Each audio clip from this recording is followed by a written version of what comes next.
தினம் ஒரு தேவ அதிகாரம். யோவான் எழுதிய நற்செய்தி அதிகாரம் 7 இறைவசனம் 1 முதல் 53 முடிய. கூடார விழா. இயேசு திருவிழாவுக்கு செல்லுதல். இயேசு கலிலேயாவில் நடமாடி வந்தார். யூதர்கள் அவரை கொல்ல வழி தேடிக் கொண்டிருந்ததால் அவர் யூதேயாவில் நடமாட விரும்பவில்லை. யூதர்களின் கூடார விழா அண்மையில் நிகழவிருந்தது. இயேசுவின் சகோதரர்கள் அவரை நோக்கி, நீர் இவ்விடத்தை விட்டு யூதேயா செல்லும். அப்போது சீடர்கள் நீர் புரியும் செயல்களை காண முடியும். ஏனெனில் பொது வாழ்வில் ஈடுபட விரும்பும் எவரும் மறைவாக செயல்புரிவதில்லை. நீர் இவற்றையெல்லாம் செய்வதால் உலகுக்கு உம்மை வெளிப்படுத்தலாமே என்றனர். ஏனெனில் அவருடைய சகோதரர்கள் கூட அவரிடம் நம்பிக்கை கொள்ளவில்லை. இயேசு அவர்களிடம், எனக்கு ஏற்ற நேரம் இன்னும் வரவில்லை. உங்களுக்கு எந்த நேரமும் ஏற்ற நேரம்தான். உலகு உங்களை வெறுக்க இயலாது, ஆனால் என்னை வெறுக்கிறது.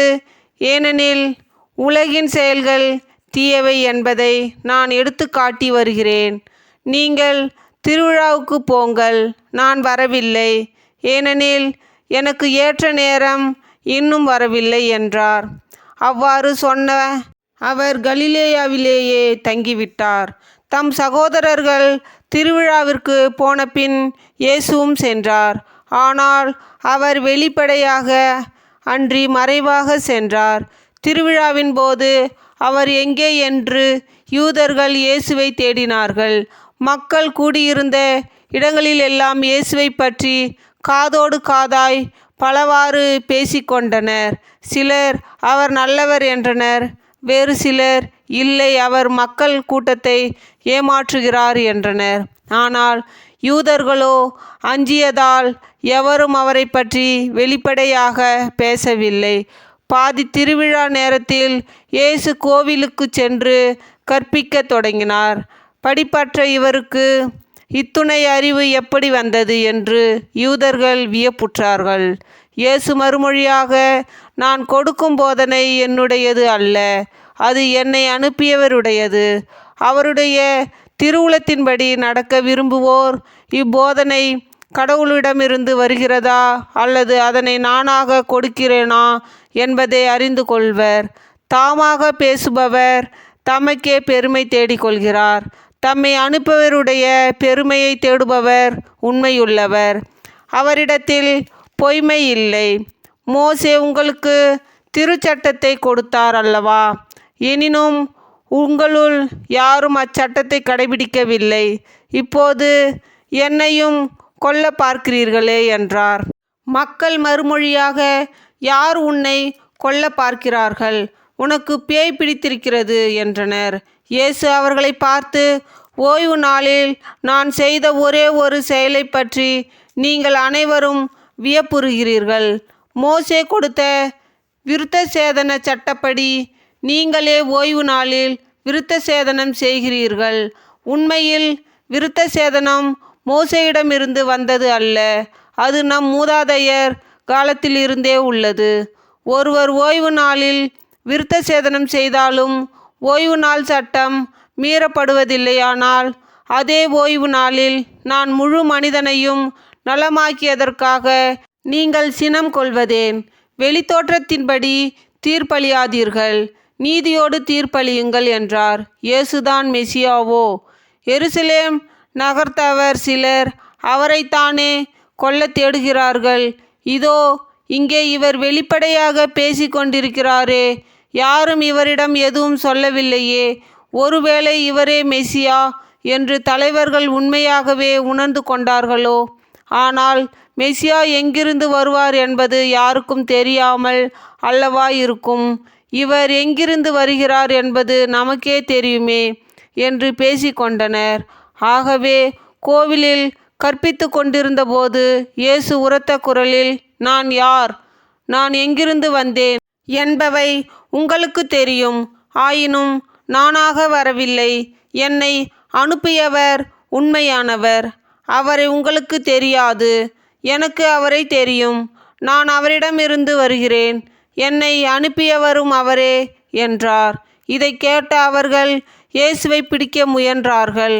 எனினும் அவருடைய நேரம் இன்னும் வராததால் யாரும் அவரை தொடவில்லை.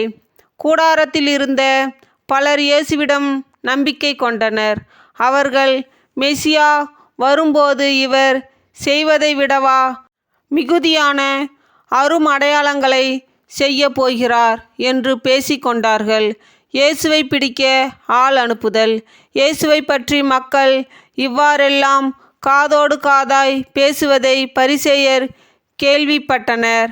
எனவே அவர்களும் தலைமை குருக்களும் அவரை பிடித்து வரும்படி காவலர்களை அனுப்பினார்கள். எனவே இயேசு, இன்னும் சிறிது காலமே உங்களோடு இருப்பேன், பின்னர் என்னை அனுப்பியவரிடம் செல்வேன். நீங்கள் என்னை தேடுவீர்கள், ஆனால் காண மாட்டீர்கள். நான் இருக்கும் இடத்திற்கு உங்களால் வரவும் இயலாது என்றார். இதை கேட்ட யூதர்கள், நாம் காண முடியாதவாறு இவர் எங்கே செல்லப் போகிறார்? ஒருவேளை கிரேக்கரிடையே சிதறி வாழ்வோரிடம் சென்று கிரேக்கருக்கு கற்றுக் கொடுக்க போகிறாரோ? நீங்கள் என்னை தேடுவீர்கள், ஆனால் காண மாட்டீர்கள். நான் இருக்கும் இடத்திற்கு உங்களால் வரவும் இயலாது என்றாரே. இதன் பொருள் என்ன என்று தங்களிடையே பேசிக்கொண்டார்கள். ஆவியாரே, வாழ்வு தரும் தண்ணீர். திருவிழாவின் இறுதியான பெருநாளில் இயேசு எழுந்து நின்று உரத்த குரலில், யாரேனும் தாகமாயிருந்தால் என்னிடம் வரட்டும், என்னிடம் நம்பிக்கை கொள்வோர் பருகட்டும். மறைநூல் கூறுவது போல் அவருடைய உள்ளத்திலிருந்து வாழ்வு தரும் தண்ணீர் ஆறாய் பெருக்கெடுத்து ஓடும் என்றார். தம்மிடம் நம்பிக்கை கொண்டிருப்போர் பெறப்போகும் தூய ஆவியை குறித்தே அவர் இவ்வாறு சொன்னார். தூய ஆவி இன்னும் அருளப்படவில்லை, ஏனெனில் இயேசு மாட்சிப்படுத்தப்படவில்லை. இயேசுவை முன்னிட்டு மக்களிடையே பிளவு ஏற்படுதல். கூட்டத்தில் சிலர் இவ்வார்த்தைகளை கேட்டு, வரவேண்டிய இறைவாக்கினர் உண்மையில் இவரே என்றனர். வேறு சிலர், மெசியா இவரே என்றனர். மற்றும் சிலர், கலிலேயாவில் இருந்தா மெசியா வருவார்? தாவீதின் மரபிலிருந்தும் அவர் குடியிருந்த பெத்லகேம் ஊரிலிருந்தும் மெசியா வருவார் என்றல்லவா மறைநூல் கூறுகிறது என்றனர். இப்படி அவரை குறித்து மக்களிடையே பிளவு ஏற்பட்டது. சிலர் அவரை பிடிக்க விரும்பினர், ஆனால் யாரும் அவரை தொடவில்லை. தலைவர்கள் நம்பாமை. தலைமை குருக்களும் பரிசேயர்களும் அனுப்பியிருந்த காவலர்கள் அவர்களிடம் திரும்பி வந்தார்கள். அவர்கள் காவலர்களிடம், ஏன் அவனை பிடித்து கொண்டு வரவில்லை என்று கேட்டார்கள். காவலர் மறுமொழியாக, அவரை போல எவரும் என்றுமே பேசியதில்லை என்றனர். பரிசேயர் அவர்களை பார்த்து, நீங்களும் ஏமாந்து போனீர்களோ? தலைவர்களிலாவது பரிசேயர்களிலாவது அவனை நம்புவோர் யாராவது உண்டா? இம்மக்கள் கூட்டத்திற்கு திருச்சட்டம் தெரியாது, இவர்கள் சபிக்கப்பட்டவர்கள் என்றனர். அங்கிருந்த பரிசேயருள் ஒருவர், நிக்கதேம், அவரே முன்பு ஒரு நாள் இயேசுவிடம் வந்தவர்.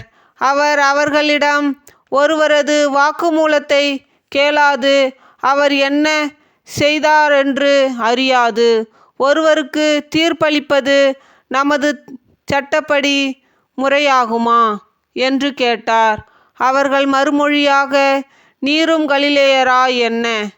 மறைநூலை துருவி ஆய்ந்து பாரும், அப்போது கலிலேயாவிலிருந்து இறைவாக்கினர் யாரும் தோன்றுவதில்லை என்பதை அறிந்து கொள்வீர் என்றார்கள். அவர் ஒவ்வொருவரும் அவரவர் வீட்டுக்கு சென்றார்கள். இது ஆண்டவரின் அருள்வாக்கு. இறைவா, உமக்கு புகழ். தந்தை, மகன், தூய ஆவியின் பெயராலே ஆமேன்.